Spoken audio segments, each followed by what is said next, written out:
Everyone, hello my friends, welcome to Realization Hub. My name is Michelle and I'm an intuitive counselor, energy healer, channeler, and astrologer who loves to bridge the gap between the unseen world of spirit, consciousness, energy, and intuition so that it can apply to your everyday human experience. Today's video is an energy update for the full moon in Libra happening on April 12th, and I'll be going over any energetic themes, the astrology, as well as pulling some cards to distill any intuitive messages that we may need for this full moon. So if you enjoy these videos, please like the video and subscribe to my channel. It really helps me out a lot. Let's go ahead and get started. This full moon in Libra is happening at the 23rd degree of Libra. So if you have any placements, any personal placements, that means like your sun, moon, Mercury, Venus, Mars, those are your personal placements, your rising sign. If you have any of those between 18 degrees and 28 degrees in Libra, Cancer, Capricorn, and Aries, this is going to be a full moon that impacts you the most, but especially beneficial to those of you that have fire signs or air signs within these degrees as well. All right, so I think one of the major energy dynamics that we're going to feel during this full moon is that this full moon is in opposition to Chiron and the sun in a conjunction. And it's also in a conjunction with Eris, the goddess of chaos and discord. So right off the bat with this full moon, a full moon can be an ending. It can be a pivotal point in our story. It can be the culmination or fruition or a celebration of some kind, but it can also be an energetic release. And seeing that Chiron and the sun and Eris are all in this kind of tight conjunction that are opposing this full moon, I think it's safe to say that we're going to be revisiting some of our past, some of our traumas, some of our old wounds, and allowing that to come up to the surface to release. Now, since this is a full moon in Libra, Libra is that archetype that holds that energy of our values and our heart and our love languages and our connections and our relationships and even our finances. And so something could be coming up to the surface to release around that, something old, something that's ready to go, something that has been holding us back. This full moon in Libra is ruled by Venus. Venus is actually going to be in a tight conjunction with Saturn. The Venus will still be in retrograde, but it's going to be in a tight conjunction with Saturn. And then the next day, it's going to station to go direct. And so this is kind of an interesting conversation happening around this full moon. Libra being the planet related to our connections, our relationships, our love language, our values, beauty, harmony, and even our finances, our values, is going to be very close and blending its energy with Saturn. Saturn is that planet of restrictions, death, responsibility, discipline, hard work, delayed gratification. Did I mention death? Whenever Saturn kind of comes really close or in conjunction or in a really tight aspect with one of your personal placements, it's really not uncommon to feel that dry, cold, isolated, even depressing kind of energy. And so when we have this blending of energies between Saturn and Venus, especially in Pisces, I mean, that is kind of like popping the bubble of our illusions in our relationships, getting a sobering reality check in our relationships. But especially with Pisces, that energy tends to be very compassionate and empathic. And when it overdoes that, it can be like overgiving and self-sacrificing and too much of a martyr in a relationship. And so this kind of energy, this reality check, I should say, that Saturn is having with Venus at this time for us to release might be clarifying something. When a full moon comes to a full moon, it can like illuminate something because it's bright, so it can bring some clarity to something. We might see some kind of wounded pattern, that gets very illuminated and clarified for us regarding our relationships. That has to do with us, how our wounds play out in our relationships, but especially where it might result in us overgiving, not being overgiving, over-sacrificing, not getting reciprocated in the compassion or empathy or healing or sacrifices that we give. It could be bringing up all kinds of things like that, just where we've been very restricted and held back in our relationships, those wounds that get in our way, that hold us back. And kind of the reality of that and the sobering of that and the being able to clarify that and see that and do the work in order to heal that and show up differently in our relationships. This full moon, I would say, is a very mixed energy. There's some things about it that feel very tender, and kind of painful, or like it could be like bringing up grief. Like Saturn can do that. It can bring up death and grief, and it can bring up sadness and depression, and it can bring up loss, and so this full moon could bring up our wounds that cause that type of pain or sadness within us that have been restricting us. And so this full moon can be a bit tender in that way, and even conflicted, because looking at Mars is still going to be in its fall in Cancer, which means it just doesn't have all the resources it needs to function optimally there. And it can be very indirect, and that's going to be in a T-square with the sun and the moon. So that means it's going to be squaring Chiron and squaring the moon, creating this tension, creating this kind of tension in our, likely our, conflicts within us, dealing with our relationships and our wounds, or our values and our wounds, our finances, our wounds, our self-image, our self-worth and our wounds.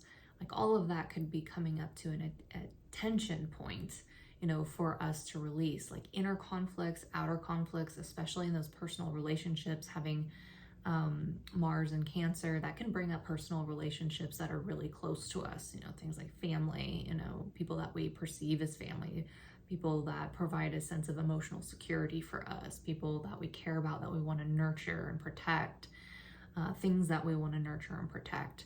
So it can bring up that inner tension of conflict within us, or challenge within us, to kind of point out some of these wounds that are still like acting like a wedge or a thorn on our side in our relationships, and ultimately in how we approach this new beginning in our lives just after this solar eclipse in Aries. That solar eclipse in Aries was a partial solar eclipse. It was a new beginning, but this full moon is acting like a release point. It's kind of like, okay, we're in this retrograde energy. It's kind of like a waiting room. We're a little bit, we're approaching this new beginning very slow. We have to review some things, revisit some things, rework some things first before we kind of launch into this new beginning. And, anytime an eclipse shows up, oftentimes we have to release something in order to start the new beginning. And so I believe this full moon will be, a continued activation of that solar eclipse, and that it gives us this opportunity to shed and to release and to let go. It's going to be taking us into our past, as far as like our energy dynamics go, looking at those parts of us, are from the past, like childhood or past lives, or, wounds from the past that are still keeping us from this new beginning. They're scared, they're stuck, they feel small and vulnerable, they've been weak, they've been overgiving, they've been too this or that, too rebellious or not rebellious enough, suppressed, lacking self-esteem, things like that. So in some ways you could consider this a moment, almost like a reclaiming of yourself, or a moment of retrieval, where you're, taking some of these aspects of you that are acting like these shadow aspects of us, these wounded parts of us that need our love, that need our attention, that need clarity, you know, to bring them back into integration, to bring them back into wholeness, to bring them home, you know, to ourselves, so that we can approach our relationships in a whole way, so that we can approach this new beginning in a more whole way, a more integrated way. You know, like I said, this full moon is kind of a mixed bag of energy. It does have some beautiful positive aspects to it too. Yeah, when we look at Venus, Venus is in a trine with Mars. It's also in a trine with Juno. It's in a sextile with Uranus. It's also in opposition with the South Node. It's also in conjunction with the full moon. Whatever we're releasing, it's overall so that we can kind of move forward. You know, we can move forward in a way that supports us. You know, we can channel our energy in the direction where we kind of mentally know what to do. Maybe we mentally have more clarity about what we need to do with our energy. We can channel it in the direction that we're destined to go in. We can channel it in a way that is resilient, in a way that is strengthened, in a way that is committed and disciplined. And we can channel it in a way that's going to ultimately support our relationships and our self-esteem and our self-worth and, you know, all Venusian things.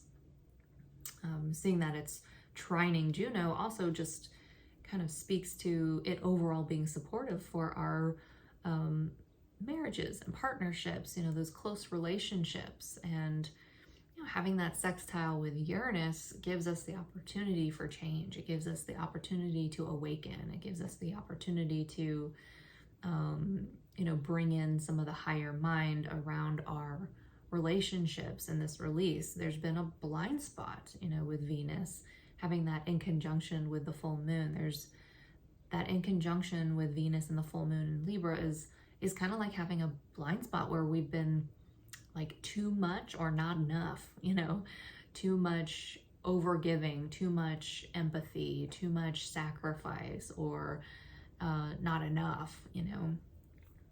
And so we do have that important moment with Saturn that might feel heavy, you know, for some of us, especially if you have Pisces placements around the 24th and 25th degree in Pisces, you know, give or take a few degrees. You might be feeling that a lot more, you know, more of that letting go, more of that release, more of that kind of that isolating reality check. The thing to keep in mind with Saturn is that even though you might feel isolated and alone, you're not actually isolated and alone. It's just a feeling that you're getting with that Saturn transit, you know. And so instead of, you know, getting lost in the grief or the loss or the depression or the sadness or the heaviness, you know, think of it as a weather transit, you know, like it's important to have the rain, you know, it helps us nourish the seeds, allowing the trees to grow, you know, it gives to us. Water is like life force, you know, and this is kind of like a heavy rain, you know, that could be, you know, both making us feel a little bit sobered, but also helping to nourish our relationships. If we can take that advice from Saturn, even though it might feel heavy or critical or harsh, or just challenging, you know, we can actually, if we harness that and we commit to ourselves and we commit to showing up differently in our relationships, we can see some really good long-term results with this. So it's always worth it, you know, but you have to be willing to kind of take the message that you get from Saturn and walk forward it with more maturity and more commitment in order to get those results. The other supportive aspect that we have in this full moon is that Jupiter is going to be in a trine with the full moon. It's also going to be trining Pallas Athena. Pallas Athena is going to be trining the moon. So we have this kind of grand trine going on with the moon and Jupiter and Pallas Athena. And so, yeah, I think overall this is, you know, objectively, it's going to be something very positive for us, you know, and, you we're allowing our wisdom and knowledge to come into this release to help us be strategic, to help us navigate things with planning and strategy and wisdom and knowledge, and we can do that with more luck and opportunity and abundance, and learn from our experiences. You know what this full moon reminds me of? It kind of reminds me of one of those old movies where someone goes off to war and they leave their family behind, and their family's sitting there like raising kids and going through hardships while someone's off fighting the war, and they have their own dramas at home. They have the loss of the crops, or someone dies of illness, or there's just lots of emotional ups and downs of being isolated, being restricted, being under circumstances that feel intimidating and uncertain. And then at the end of the movie, it's like the wounded warrior returns home from war. And it's a very positive, turning point in the story. It's kind of that turning point of like, it's all gonna be okay. Things are looking up, but we still have some healing to do. We still have some recovery to do. It's like that wounded warrior comes home and yay, they're back from the war, and we can start to return things back to balance again, back to normal again, or in this case, back to a new normal, where, we've got some healing to do. We've got some catching up to do. We have some, renewal to do, but overall we can finally put something behind us that has felt hard, that has felt difficult, that has felt challenging, and move forward. We can actually move forward, and we can continue forward more confidently, with more love and connection, and embrace the healing journey that comes with it as well. That's kind of the feeling I get about this full moon in Libra. Like, we've all had some kind of difficult experience, that has required us to be very discerning between how we move forward in our lives in a brave, independent, sovereign way, and how we also embrace our relationships and our connections and discern, what we've outgrown, what we need to rebalance, how we can cooperate, how we can connect, and do that in healthier ways that work for us more. So we've gone through big editing process in our relationships as well as in ourselves. We've gone through major healing processes within ourselves and our individuality, all for this kind of unknown territory that we've been kind of exploring during these eclipse seasons with Aries and Libra. And this is kind of the last, trek, of the solar eclipse in Aries. And I believe this full moon in Libra is going to be that beautiful turning point in the story where we're both letting go of an old experience, or letting go of an old paradigm, or letting go of something old that we need to release. It's dead, just a whole experience that has been dying. It's dead. We need to let it go. It could be something internal, more of like a wound, or it could be something external, and this could be one of those moments where we kind of face what is dead, we face what we're letting go of, we face what we need to let go of, and we're able to let it go, grieve it, and move on, and kind of clear the space for us to move on. And again, that can show up in so many different ways for you. It can be something very big, something very small, something that's more spiritual, or something that's more emotional, something that's related to just one relationship, or a whole group of relationships. It depends on where it's showing up in your chart.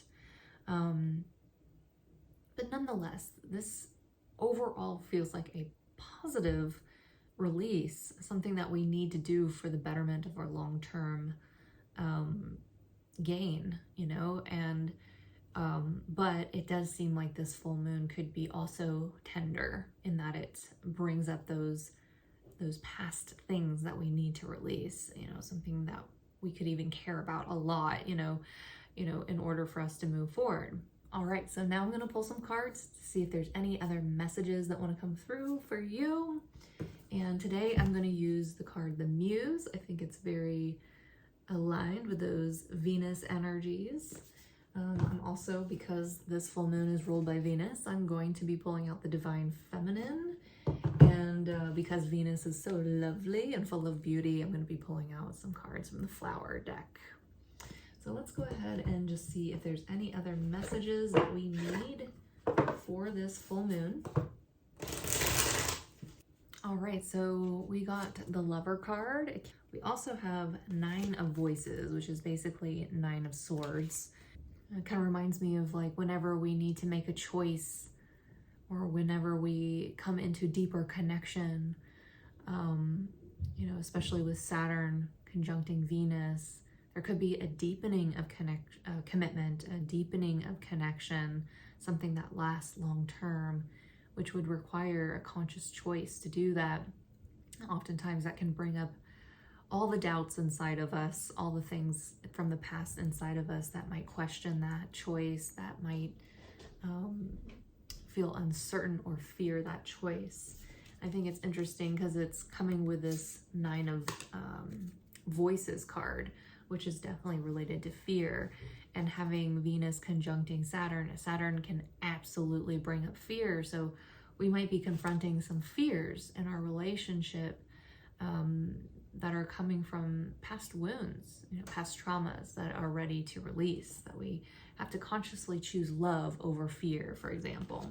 Might need to heal things a little bit indirectly, like getting more sleep, resting, but also just keeping our fears in check. You know, we might have let our fears take over, you know, acting as illusions, misguiding us, making choices out of fear. And this is definitely, you know, the Lover's card reminding us to make choices out of love, out of connection, being willing to go beyond our fears and, you know, choose something that is best for us, that is good for our hearts, good for our connections.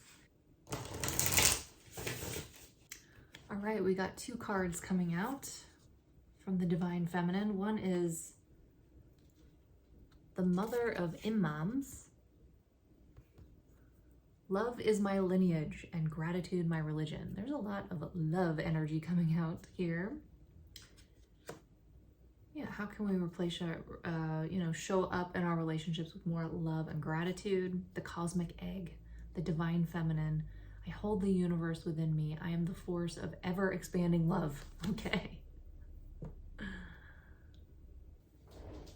And the last card is Let Go of Anxiety, Lavender. Calm your nerves and you'll be able to hear the voice of your angels. That's nice. There's also kind of like an angel in this card too. So for some of you, might be connecting with your angels or spirit guides around that time. It's just something interesting coming through. So I'm just kind of looking at all these cards together.